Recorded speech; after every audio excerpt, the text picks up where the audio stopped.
Hi, I'm Fiona Niran-John and welcome to Platform Inspires. I know it's been ages, but guess what? You know, I keep talking about Roundtable Global. There was Kerry, there's Inspiring Vanessa, there's Joel, there's Rowan. Well, I've managed to track down two of the most gorgeous women that I've ever met, and I do mean it. One is a co-founder of Roundtable Global, and it's her sister Tanith, who I knew a little while ago. I met them both last year at the Positive for Youth Awards, where I could see like episode 50 of Platform Inspires, and they're here, and they're doing something incredible today. But most importantly, they're sisters, and they've got a beautiful story to share with us. Ladies and gentlemen, boys and girls, Platform Inspires audience, I'd like to introduce you to Tiffany and Tanith of Roundtable Global. Hello. Ladies, hello. Hello. We finally got to do this. Finally got to do it. This is amazing. Thank you so much for coming on Platform Inspires and Roundtable Global. Wow. Thank you. Thank you. And thank you so much for inviting us to come on. We've heard so many great things from our ambassadors that have been on already and been interviewed by you. And I think that what you're doing is really amazing, and the way that you bring out the best in the people that come on your program is fantastic. So we are delighted to be here. And amazing to be in the country at the same time. At the same time being the operative. Yes, You travel, which we're going to talk about, like the whole thing we're going to talk about. But the most important thing that we're going to be discussing today is what you're about to do at Roundtable Global, because you're bringing the Global Youth Awards this year. 6 countries. That's right. Okay, let me see if I can remember this. I think I should do this. So we've got Switzerland, London, Los Angeles, Singapore, Dubai, South Africa, Cape Town, and then we've got one Global Youth Award that will be online on the 1st of December. Am I right? That's it. Well done. Half the time I don't remember. This is incredible. And these are 10 years old to 25 years old. You lowered the age because of Inspiring Vanessa. That's right. And please, if you haven't seen Inspiring Vanessa's interview, you must, because it's incredible. It's so inspiring. So 10-year-olds to 25-year-olds. We've also got a mentor category, which is from 25 to 29 as well. So there's an additional category for the older ones in there too. Wow, okay. And you have 3 global goals. Empowerment, education, and environment. That's right. Yes. Gosh, I think we should just end the interview there, actually. I've heard enough. Thank you so much. So first of all, you're sisters. That's right. Yeah. That's right. And you work together now. We do work together now. But that hasn't always been the case. No. Okay, so you kind of did your own thing for a little while. That's right, yeah. And then you were doing your own thing for a little while. And I understand the saying goes, you kind of got a bit like a fishing hook. Yeah, so I get my eye on somebody and I'm like, you're going to be part of our organisation. It's more like a lasso, and reel it in really gently. Yeah, the thing is with Tanith is I always knew we were going to work together at some point anyway. She was just being a bit reluctant because she wanted to do her own thing, being the younger sister. So I finally now managed to catch her in the net and bring her straight in alongside me, which has been amazing. And you get to hang out, like you were saying, you get to hang out with what you would deem your best friend. Yeah, it's definitely. really good fun. Yeah. Especially now that Tan's delivering programmes and co-facilitating with me, so I get to take her all over the world, and we always tag on a few days here and there. And I mean, we've been to some amazing places. The first programme I took her on with me is to Palestine. And we had a UN armoured car pick us up at the airport. Mum was not very happy I about was going to that. say, like, I'm like a bit... Well, the thing is that the commercial side of our business is very much about empowering people and developing leadership. And we worked in 20 countries last year, and that's where we generate our revenue for our philanthropic work that we're doing, like the Global Youth Awards. And so our whole thing is that we really need to go to places where this stuff's needed. And, I wouldn't not go to Palestine just because there's issues there. And it was fantastic, wasn't it? We were running an empowerment program. And some of the people that were on the program, it was in partnership with SAP, were refugees. And they're people who you would think would have absolutely nothing. And a lot of them came on the program quite despondent. And when they left, they were absolutely transformed. So from our perspective, flying into a country like that and having to go around in an armoured car and... Weren't you scared? Well, we were at one point when a bomb went A couple off. of times. And you're going to these countries to deliver That's right. programmes of empowerment to the people that are in that country. And you've been invited Yes. to go. So there's your kind of the fear factor of, you know, going to a country that you're in an armoured car. Yeah. You've already been invited, so you're protected. You're not, Yes. okay. And, you know, I think for me it's about changing mindset and changing behaviour. Yeah. And to do that and to really make a difference globally, you have to go into the very root of where some of the, you know, big problems are occurring. Of course. And not be fearful of that, because otherwise the change is never going to happen. I want to go back a bit, because my audience, they love to hear how you got to where you are today, what your story is. Now, I understand you are two sisters, but there's another sister. There's one more sister. Yes. Yeah. And where did you learn? Where did you grow up? So we grew up in Cheltenham in Gloucestershire. Right. And there was 3 of us sisters that were living together. And then we had 2 stepsisters who were with us on the weekends and holidays. Because your mum and dad divorced, didn't they, when you were Yeah. 4? I was 2. You were when 2, they right? split Okay. up. Yeah. Okay. Now, am I right in saying that you were the comedian Yes. when you were at school, Definitely. Yeah. and you were the academic? Yes. You were the one who found school easy. I did find Way school too easy. Way yeah. too easy. Yes, and the thing is that, you know, we grew up on a council estate in Gloucestershire, and we didn't have much. We had abundance of love and abundance of amazing coaching and mentoring from our parents and our family. You know, we were really rich in that sense, but we didn't have much of anything else.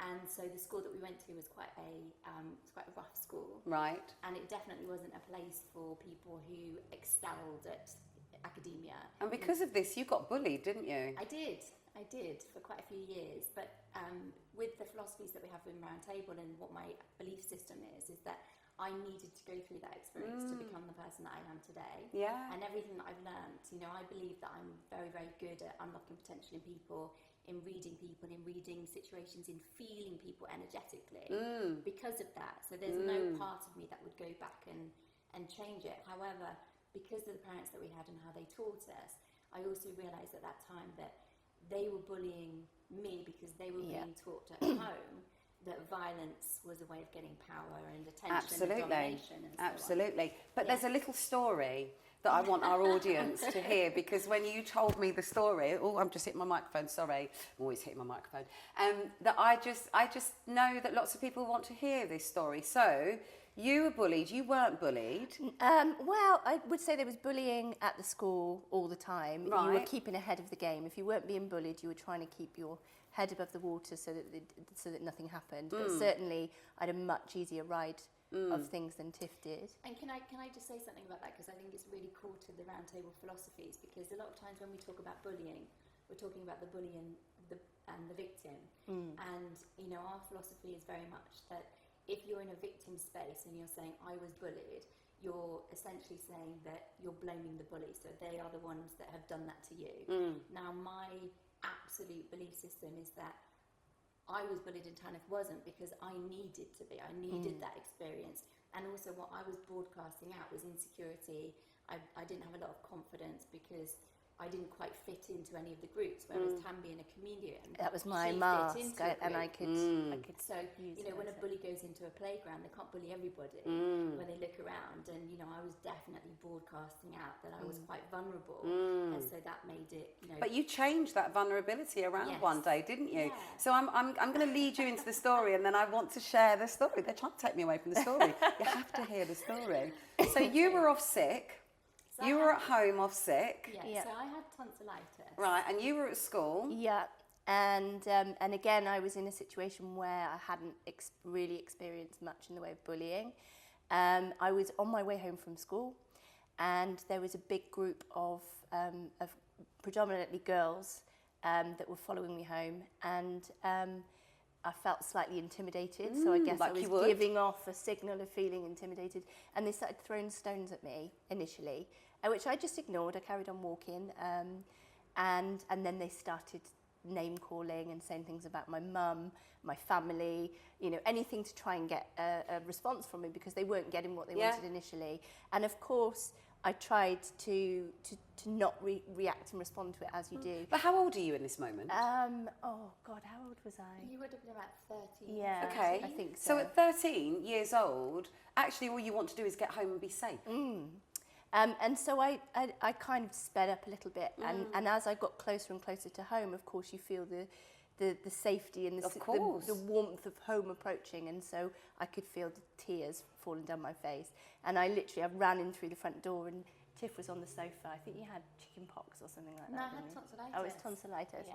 So you're on the sofa, yeah. tonsillitis, little sisters come in, very tearful. See, the thing is, and I don't want to go into too much detail into the ins and outs of it, but the thing is that sometimes it's easier for you to feel a protection or a feeling about somebody else than it is about yourself, because you don't know yourself and you don't know how to be authentic. And when she came through the door upset, I immediately then felt how I should have felt about myself in terms of stepping into breaking the pattern and being courageous, and so I ran out into the streets in my pajamas and basically Come on! and then that was the end of Nobody it, messes with basically. my little sister. Yeah, but it was a change. That was the It was defining breaking the pattern. moment. It was my Absolutely, choice. absolutely. It was Yeah. my choice, and I think that's it. You know, we were talking about leadership earlier on, and that was a defining moment of leadership for me. So leadership is about action, and it's about noticing that something needs to happen. So I knew something needed to happen because I was attracting in these experiences. Yeah. I kept thinking, I should do something about it, but I wasn't really, I didn't have the confidence in myself to do it. And it took it to happen to her for me to then have the courage to act. And I think, Well, your mum made you stand outside after the bullying situation, and you've got to stand there. So when the bullies look back, you're still standing there waiting. Come on, and you stood there or sat on the pavement, didn't you? I sat on the pavement. We sat there together. And waited. Yeah, But my point being that that's more important, isn't it? Mum's sitting there and making sure that you wait for the bullies to show them that She you're had not scared. her eye. She was keeping an eye. Well, of to course, make but sure it's that okay. what you're talking about is that support, it's that love, it's that comfortability to believe. She knew it was time for me to stand up Yes. for what I believed in for myself. Yes. And, it must have been a very frustrating time for her, as for many parents, Yeah. when their child is going through that kind of situation, because you don't want them to do anything about it, because it can make even more trouble. And I think, the work that we're doing with young people and the Global Youth Awards specifically, for us is about empowering young people to understand that they can change, they can break a pattern, and if they feel empowered and if they feel confident and if they take ownership for everything that they're creating and learn from it, then they can change it. They don't have to be in that victim mentality. Absolutely. And of course, when you're in that victim mentality, the pattern just continues. Yeah. Everyone fills their roles perfectly. And then you both have this moment of being in a hammock. Two little sisters in a hammock deciding that you want to travel the world and change the world. Yeah, so in our back garden, in the summertime, my mum used to put up a hammock in the back garden, and Tiff and I were really close. We shared a room, so we were besties, really, weren't we, growing up? And we used to, go on imaginary adventures and everything together. And then in the evenings, we'd sit out under the stars in this hammock, and Tiff would say, "We're going to change the world one day." And we'd talk about things that needed to be done. And what were the things that needed to be done? What were on your list at that age? Well, everything. You've got to bear in mind that she's like 10 and I'm 12. Yeah, this is Yeah, what I'm asking. yeah. So what were the things? What were the top things on your list? Can you remember? Well, so bear in mind. Get rid of bullies. Yeah. No, because remember, it's not. I know, bullying. but it does sound like there are many kids out there watching this going, get rid of bullies. Yeah. well, So and I would say it's more like we need to change I wouldn't have used these words for sure, but we need to change the society that we've collectively created Of course. to make it more harmonious, peaceful and loving. So that's kind of where it came from. But, my parents were always talking about the starving kids in Ethiopia and we're going to feed all the kids in Ethiopia. yeah, We're going to take the homeless off the streets and we're going to... Amazing. no war, no poverty, Of the world course. that we were living in. And I'm sure there must be lots of young people that think about these things, but it felt underneath those stars, under a blanket of stars, wrapped in a woolly blanket on this hammock at night, it always felt like one day this is real, this is going to happen. And I think the reason why this bit of the story is really important is because we didn't come from a wealthy upbringing. We didn't come from everything being handed to us. Or, I was the first person in our family to go to university. Yes. And I had to get a scholarship and all those kinds of things to be able to do this. And I know loads of young people out there, because I've been working with them since 2010, who say, well, you know, I come from this place and who's going to help me and how can I do it? And, you know, I think a lot of people who meet us would never imagine that we've had the background that we have had. So moving forward, you went off to university, then you started working for a consultancy firm, and you went and got yourself married. Yeah, well, had a family. Got married. Yeah. And so your lives as these two gorgeous sisters in a hammock, deciding you're going to travel the world and, you know, do your thing, kind of went your own little separate ways, didn't you? I'm sure you obviously had, you know, dinners together all the time. Yeah. But you kind of, we lived together in London for a little while, and then that's when it kind of separated out a bit, wasn't it? While I was at university, Tanith came and lived with me in London. Right. But then actually I went and lived in Asia for 5 years. Okay. When I was working for the management consultancy. Right. And so we didn't see much of each other at all during that time, did we? How was that? I moved to India as well, so we were both in different Oh my gosh. countries. You went and explored the world separately.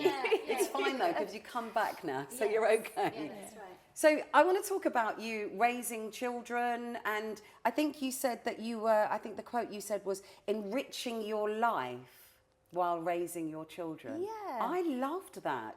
That's a really beautiful expression. Yeah. Explain that to me though. So first of all, I always knew I wanted to have children young. When I met my husband, I knew that he was the person that we were going to have. You. You. The lasso out. And then I've given it back to Tiff. Giving it back to Tiff. And so we did. I had my daughter when I was 21.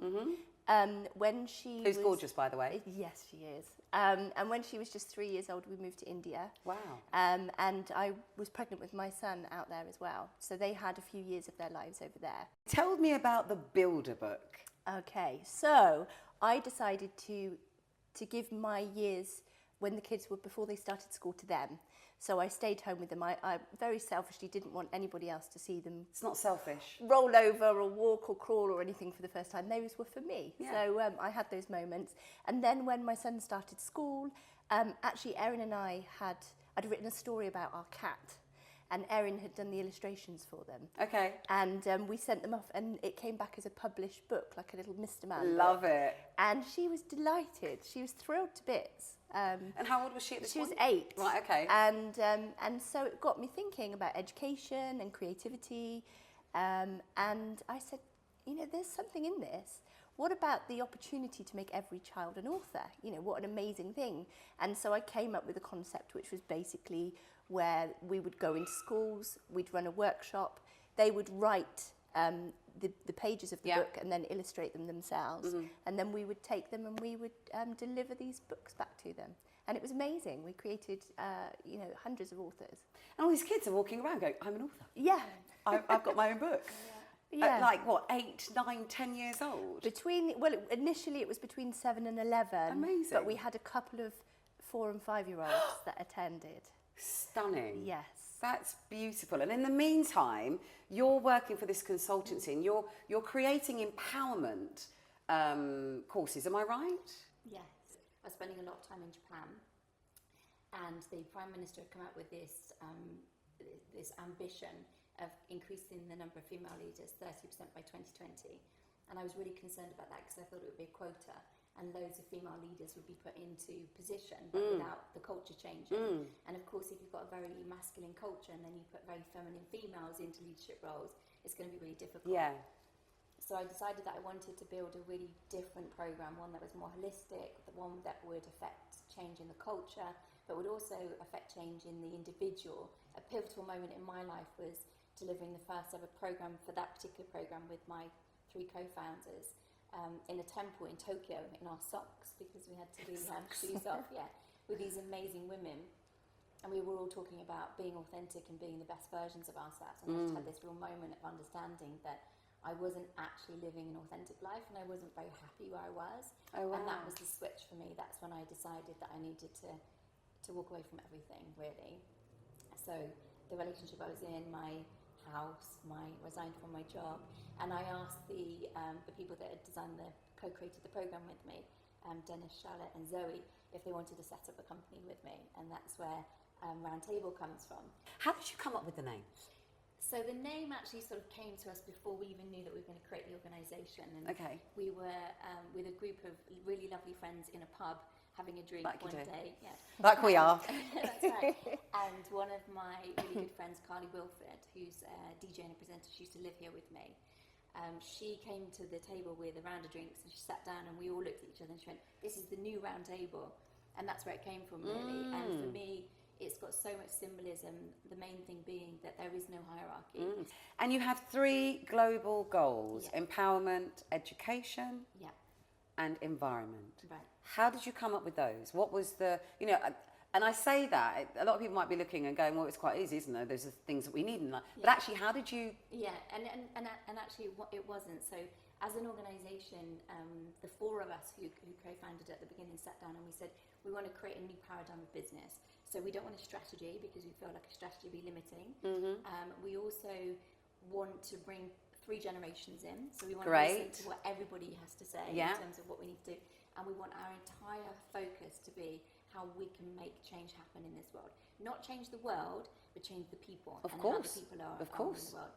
So we spent the first 10 months of the organisation travelling around the world, and we did 10 summits in places like the House of Commons, the Japanese parliamentary buildings, etc. And we brought together around 120 people from 3 different generations. So you'd have 10-year-olds with policymakers, with first ladies, with CEOs, and in a very creative, immersive way, we said to them, let's look at what we see as the challenges and the opportunities in the world. Yeah. And what do you think that we need to focus on? We're a brand new organisation. Yeah. You tell us what to do. Amazing. And so collectively from Los Angeles, Dubai, Tokyo and London, from all the summits that we ran, it was consistent that we needed to focus on education, empowerment and the environment. And so that's what we created. And that is our only strategy. We have these 3 huge, gnarly global goals. Yeah. And you have global change ambassadors in how many countries? Representing about 26 different countries now. And how many of them do you have? About 85. Okay. What do they do specifically? So it depends. I'll talk a little bit about the ambassadors, then you talk about the youth ambassadors. Yeah. Tanith kind of heads up the youth side of things. So they're people who, along our journey, they're all leaders, influencers and activists in their own right. Okay. Passionate about one or more of our global goals. Right. And they've found us, or they've been told about us. And they've come along and they've said... A bit like me. And they've said, how do we get involved? How do we help? And every single one of them volunteers their time. Yeah. They either help to connect us from a network perspective. They get involved on our events. Wonderful. We support their projects. We bring them into our initiatives. And essentially, we've just created this amazing global network of people who all want to help each other to deliver the 3 global goals. And then the youth side of it. Yeah, so with the youth side of it, quite often it will be people applying through the site. So they'll come to us and say, we've heard about Roundtable, how do we get involved? Yeah. And so we'll have a meeting with them and I'll have a chat with them to find out what they're doing, whether it's in line with us and our values, So let's talk about the Global Youth Awards because it's so exciting. I'm like that. Probably more excited than anybody else right now. When I heard it was happening, I was just like, this is incredible, because we were talking earlier on and we were saying the reason, youth don't get this kind of great stage to stand on and go, this is what I'm doing and this is amazing. They're not getting recognised. So you're giving them a platform to be recognised. So it's 10 to 25-year-olds. That's right. And you've also now got this mentoring for Category. 25 to 29-year-old category. Yeah. And it's staying with your 3 global goals. Yeah. But tell us about it. Tell us about it. So I would just say, so we started in 2012 just in the UK as the Positive Youth Awards, and it was when all the riots were happening and I was running a children's charity alongside being a management consultant. And I was looking for good news stories about young people and there weren't any. And so the Positive Youth Awards is created by young people for young people. Right. So when we wanted to create the awards, we brought young people together and we said, what would you like it to look like? What would you like the criteria to be? They MC it, they judge it, they do everything. We're just literally in the background being bossed about by them. Great.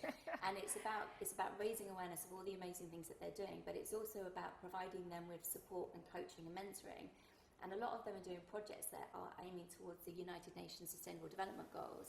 So we can then help to introduce them to organisations and mentors and coaches that can then help them to become a career or scale it up. Or it's just really a stage of positivity for young people and to inspire us. Of course. You know, we've had, like you saw when you came to the awards, we've had so many young people stand up there and everybody says, I feel like I haven't done anything in my life.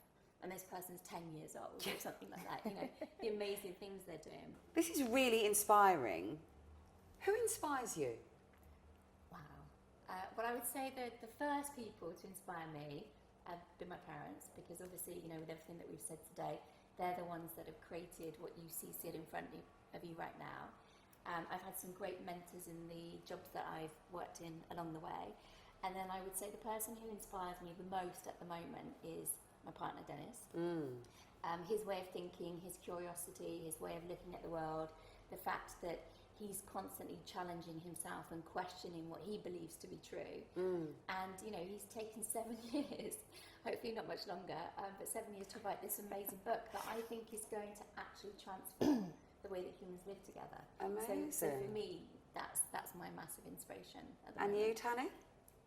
This one. Obviously, well, it's so true. cute. She's a massive inspiration and a massive driving force. I mean, you know, you don't have to look much further to find somebody who is not just inspiring in her own right, but inspiring others. Absolutely. And I think, you know, it's very easy to pick somebody who is famous or is really well known and say, oh, they're a really inspirational person. But I would say I am fortunate enough to speak to inspiring people nearly every day, because we've got our ambassadors and of course my family, because they're enabling me to do what I do by being as supportive and wonderful as they are. Well, it's incredible. I went to an event earlier on in this year called Generation Hope. 6,000 youth in 3 different venues. And what I was inspired to see was how many, it was 15-year-olds to 25-year-olds, so that was the age group. Occasionally, you know, you kind of fell off the other side on each side. But what I was inspired and what really touched my heart was how many of that age, the millennials as they call them, want change and more importantly, believe that they can be that change. Yeah. You know, so that, you know, what you're doing, what I saw there, just incredible. Absolutely phenomenal. And I just think that this is, you know, this is the moment. There's this huge wave of good about to take place. They feel it. You know, I saw a kid walking down the street with her mum the other day, and she was like, why is that person sleeping on the street? That's a question we should all be asking ourselves. Why? Yeah. You know, why are we allowing a society to be created where there are people without places to sleep? Yeah. And the kids see it, and we don't, we just walk past it every single day. And I think it's the desensitization, and we need to take ownership and responsibility, and I think that the young people can guide us in that. They absolutely are. Now, Roundtable Global, phenomenal. Youth, the Global Youth Awards, stunning. Talk to me about Shine. Okay, so the Shine programme is like our flagship programme, I suppose. It's where Roundtable Global started, and it's where we started to generate revenue. It is what I believe to be, having been in the learning and development industry for 19 years, one of the most transformational programs I've ever seen. So the people who go through the program, when they come out the other end, and you know from the testimonials and everything on our site, they are changed as an individual. So it's a very holistic approach to changing their mindset and their belief systems, so that they can really step into themselves and understand and not blame and take responsibility and really listen to their subconscious rather than being driven by what they think they want instead of understanding what they know. And it's a really, really beautiful process, because unlike any other programs out there, it really harnesses imagination, creativity, play. And because it's been so successful, and because there aren't a huge amount of us that can deliver it, because you have to be able to live and breathe it yourself, we've created an online version of it, which we've just launched, which is really exciting, which is a series of beautifully shot masterclasses. Yeah. And anybody that joins that then also can join the network of alumni globally who are going through the process at the same time. Beautiful. Shiny people. Amazing. So all of your information is going to be at the end. So anybody, because we want people to nominate, don't we? Yes. We want nominations. Nominate. I always ask everybody who comes on Platform Inspires if you could share a nugget with our audience, a bit of inspiration, something to share with our audience, what would it be? The nugget is to put down the phones and to really go out there and to learn about yourself and understand yourself and to connect with other people as well. Beautiful. I love that. Yes. Connect with other people. And I would just add, if you haven't yet found something that makes you feel passionate and gives you a sense of purpose and makes you want to do something that makes you shiny-eyed, then look for it and find it and do it. Because that's where change comes from, is that passion, I think. So I'd like to see more of that. Ladies, you're both stunning. Thank you so much. You're both amazing. Yes, as Thank you. Yes, It's really exciting, and I know that we're now together, and I'm going to be with you all the way through all of these Global Youth Awards, and Roundtable Global is magnificent. Yeah. Thank you so much for coming on Platform Inspires. Make sure you keep in contact with me. Of course you're going to. We will. Of course you're going to. The last series. I think I'd be What extraordinary work Roundtable Global are doing. All the information on how to nominate for the Global Youth Awards will be at the end. I created Platform Inspires for you, to keep you inspired, encouraged and supported on your journey of fulfilling your own unique mission. Until next time, bye.